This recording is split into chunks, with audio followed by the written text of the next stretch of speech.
Alrighty, welcome back everyone. It is LaughNgamez here. I am back, and it is time for another one of these AlphaStar commentaries. It's been a while since we cast one of these Grandmaster matches, and I figured, you know what? I clicked on this one, and I've been saving most of the GM ones for kind of the end of AlphaStar, but I thought, you know what? It's been a while since we did one, so we're gonna go ahead and just cast this one. In the top left, we have got a Grandmaster Zerg, gonna be taking on Alpha Zerg. So we've got us a ZVZ at a high level between these two. AlphaStar taking on a GM on the map King's Cove in a ZVZ. And Overlord is gonna be moving across the map. And then, yeah. Just everything normal for ZVZ so far. No early pools, nothing like that. Just a small note, getting into the video, I have edited some audio settings and stuff, so if there's issues or anything, let me know. I'm also getting to stand up when I cast. I bought a sit-stand desk. I got a pretty good deal at Staples on it, and so I thought, alright, I just saw one, I thought, you know what, we'll go with this one. I was walking into the store, and the guy in the store, just some random guy across the store was like, those are really good. And I was like, alright, well, guess I'm buying one. Random guy in the store. And so, yeah, we see spawning pools on the way for both players. Everything is normal. And then, yeah, nothing out of the ordinary. AlphaStar keeping its Overlord back at home, one of them, interestingly enough. This seems a little bit odd not to have it out at all. Really, I think. You usually want to have your Overlord at least like a little bit out so you can spot lings or whatever coming. Instead, the AI just says, fine, I'll send out one Overlord, whereas the GM player is sending out two, so build order difference is there. I believe that it was usually you'd have your third Overlord kind of be like a spotter Overlord closer to your base, because you want one checking for the third, you want one hanging outside the Zerg's natural, I think, and to check for, well, the natural. So, yeah. I don't know, I've been trying to learn a little bit more Zerg, just to try and keep myself more educated, play some ZVP as a matchup I want to try and get good at to round out my roster of matchups. Ladies and gentlemen, seeing as how the Grandmaster Zerg and AlphaStar were both at 23 drones there, let's try and hit 23 likes on this video. If we could do that, that would be absolutely amazing, as I know you guys blow it away all the time. Let's hit that like button for having a GM up in here. Now, interestingly enough, for the Grandmaster player, we have got a very quick, kind of hidden Evo chamber. I mean, I'm not saying super hidden, but the Evo chamber is not part of the natural base wall. So the GM wanted to get that +1 going right away, not relying on it to be part of his wall. AlphaStar is actually moving out on the map. This is something that the AI does. It moves out with its queen, even though it's a little bit risky versus a massling play to try and hunt down this Overlord. Both queens moving out. And this is kind of a signature for AlphaStar, I think, to hunt down the Overlords before it goes for a big timing attack itself. It kills the Overlords, and it starts marching the queens across the map to catch its opponent off guard so they don't know that this big all-in is coming their way. Now, what I find really interesting right now... Oh god, I'm so unprofessional. I am so unprofessional not putting my phone on silent, but I'm not a professional, so it's fine. We have got a lair on the way for the Grandmaster player. He's getting up his +1 attack, but he's still just droning up, whereas AlphaStar is getting to that point which it's going to keep making roaches. And having less time to build roaches than your opponent is never a good thing. AlphaStar's attack sometimes brings the queens. It just moves across the map with a ton of roaches and doesn't necessarily wait for +1. So we've seen this kind of timing attack before in which AlphaStar hits while the opposing Zerg is just getting up +1, just getting up roach speed, maybe starting a third base, as we're seeing now. And so even though the Grandmaster Zerg has gone for his own roaches, he's simply not going to have enough, I feel. We take a look, there's an Overseer now moving in for the GM Zerg, so he should catch wind of this attack. And from here on, it should be nothing but roaches. Otherwise, he will get rolled by AlphaStar. Those roaches get seen by his opponent. More of those popping out. This Overseer Scout is so huge. But, okay, yeah, all right. I was just going to say, for a second, I thought it was the Grandmaster Zerg still droning. No, the Grandmaster Zerg is reacting appropriately. He is making all roaches, which is what we want to see. But then at the same time, another level, AlphaStar knows that its attack was scouted and immediately goes back into droning, which I want to say is so smart of the AI. It's not going to be committing wholly to this attack. This is so intelligent from AlphaStar. I imagine we'll see a third base on the way soon since it isn't committing to this timing attack. I guess this is just one of the things AlphaStar figures. If its attack doesn't get scouted because it killed the first Overlord, it can go for the win. But in this case, it was scouted by the Overseer. Something about the lair, something about the scout tipped AlphaStar off to basically say, if I go for this attack now, I will not win. Okay, so we now take a look. Glio Reconstitution is on the way for AlphaStar, so getting up its own speed.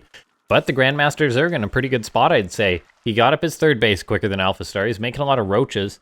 He does have less workers, but AlphaStar has yet to start its own third base. The Queens are actually moving out on the map, so AlphaStar is chasing down this Overseer with its Queens off creep. Both players are producing as many roaches as they can. And then we do see that the Grandmaster Zerg is well aware that AlphaStar is not, or doesn't have a third base yet, so he should be getting worried. If I'm the Grandmaster Zerg at this point, I'm saying, is he teching the mutas or something secretly? What's he going for? Why is he delaying his third base so much?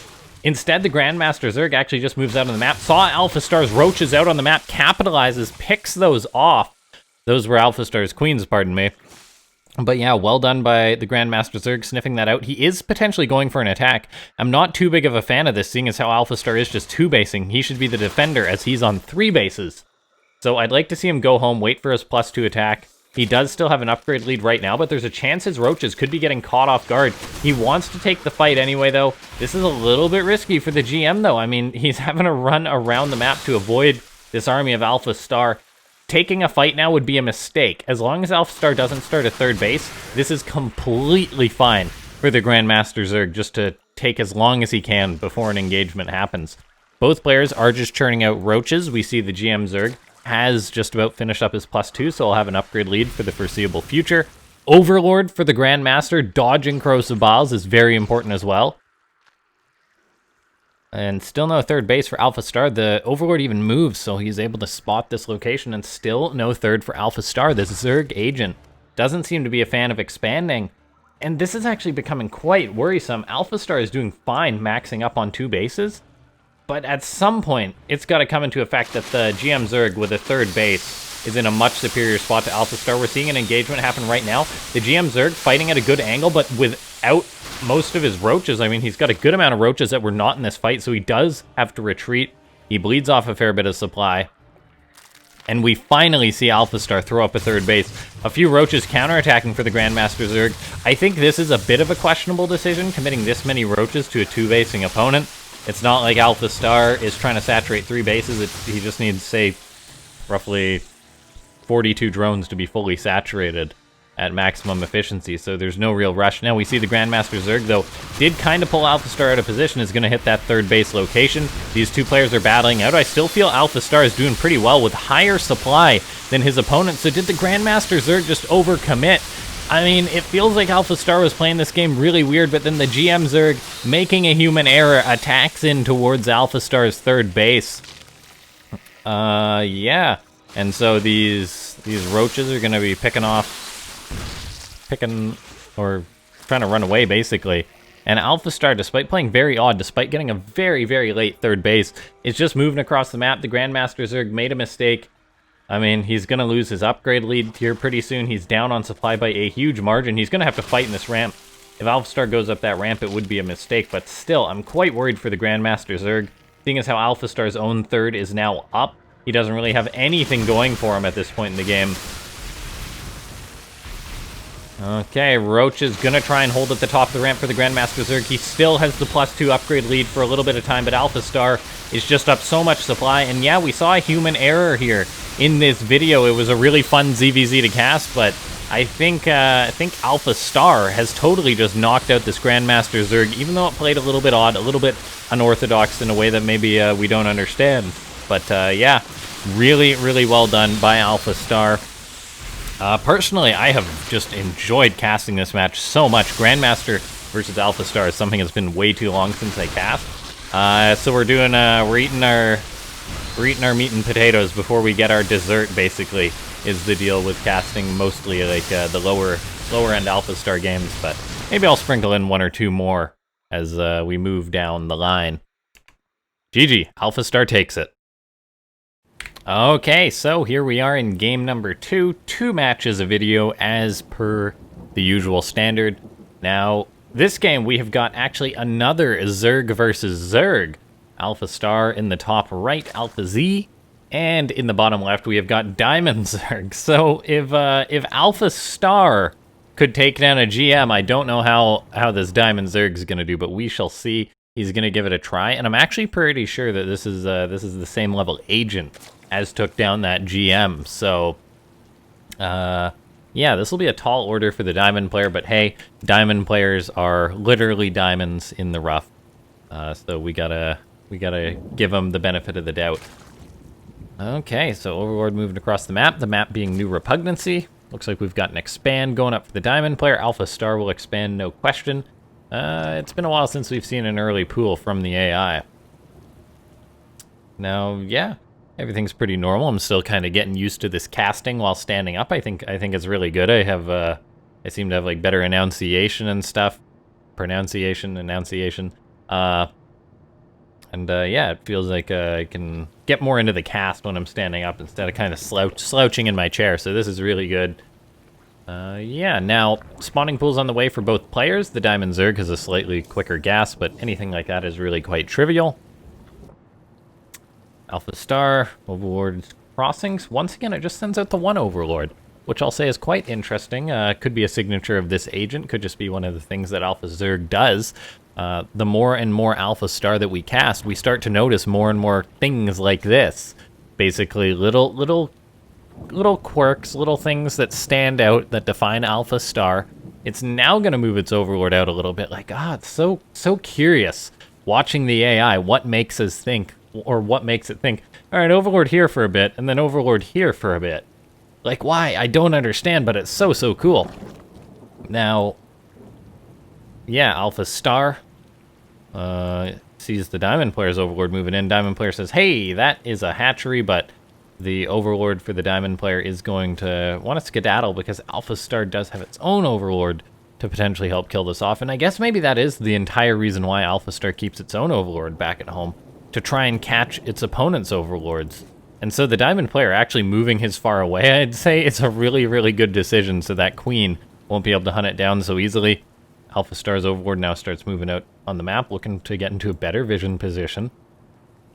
So I wonder if that's what that's about. AlphaStar just ensuring, basically, that it can get that Overlord kill.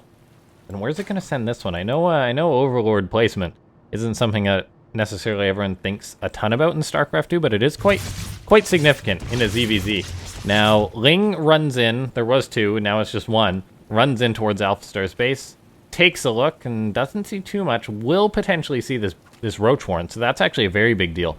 Spotting that, seeing as how we've seen AlphaStar just walk across the map and murder its opponents with roaches due to its opponents not taking those roaches serious enough. Looks like the Diamond player, despite seeing the Roach Warren, decides to throw up a ton of drones, 9 drones on the way. The question really is AlphaStar going to use its Roach Warren or not? Is it going to go for this big old attack? That will remain to be seen. I bet it'll go for a later expansion akin to the previous match. Whereas the Diamond player is getting up a third base, and oh boy, we could just be seeing a Diamond player getting rolled by AlphaStar. As, yeah, the third is on the way. AlphaStar doesn't know about it due to the positioning that the Diamond player has picked out, but I get the feeling that this game, as opposed to the last, AlphaStar is actually going to commit to that big old attack. This is actually really refreshing, watching AlphaStar kind of make different decisions, or what I assume are going to be different decisions, based on what happens in pretty much an identical match for the most part. Not necessarily completely identical, but in a very similar match. I do like this, though. The Diamond player's taking this seriously, throws up 2 spine crawlers to help defend against the roach attack, throws up his own roach, throws up his lair, saying, ooh, maybe I was a little bit too greedy against my opponent who hasn't yet taken a third base, who I spotted a Roach Warren Like, if you're the Diamond Zerg, you should be panicking a little bit. He's making drones right now, but that's not what he needs, as AlphaStar is laying on that Roach Key. Creep starting to spread, Queen's potentially going to start moving out, and the Roach Gate is open. The Diamond Zerg doesn't actually have anything in position really to spot the direct move out from AlphaStar, so man, am I ever getting worried for the Diamond player. He's got to start making roaches. The second this Roach Horn finishes up, where are the roaches? Show me the roaches, Diamond player, or you will die. And I get the feeling he's just going to die. AlphaStar going to pick off this Overlord. The Diamond Zerg is now making a few roaches, but I feel like this is too little, too late. Look at AlphaStar's supply. There's currently 24 roaches moving across the map. Spine crawlers are good, but 2 spine crawlers is not enough to stop what is basically an insane amount of roaches. Carapace fires up for the Diamond player, but he's not focusing enough on this defense. He's got Lings. They'll try and buffer this attack, but right now he's going to be saying Rut Roach as AlphaStar is looking for a kill move, and I think AlphaStar will get the kill move. It's going to be almost an impossible hold for the Diamond player. The Lings are going to try and buffer while the Spines deal damage. Crow's Bile goes down, but look how quickly those Lings disappear against the Roaches. I mean, the Spines are putting out some good damage. They've actually killed a few Roaches, but as we see, the buffer for them is now gone, and the Diamond player is in a lot of trouble. His own Roaches are coming forward. He's got Lings moving out, but it's just too much for AlphaStar. This build that it goes for, this ZVZ timing attack, is so lethal, and GG gets called as AlphaStar takes 2 ZVZs in a row that were very similar. Really enjoyable cast to do. Seeing the differences between AlphaStar's play. Last game it didn't commit to the attack and won out in the end. This game it did commit to the attack and simply won, so the AI really revealing some of its decision making there. Ladies and gentlemen, thanks so much for tuning into this video. If you enjoyed it, slap that like button. That's the sound of you hitting the like button. Subscribe to the channel if you do enjoy the content. It is daily Starcraft 2, even live streams, usually in the morning or afternoon my time, Pacific. And yeah, join the Discord. Follow me on Twitter. If you enjoy the content and want to support it, you can support that via the memberships program. I'll see you next time. Thanks for watching.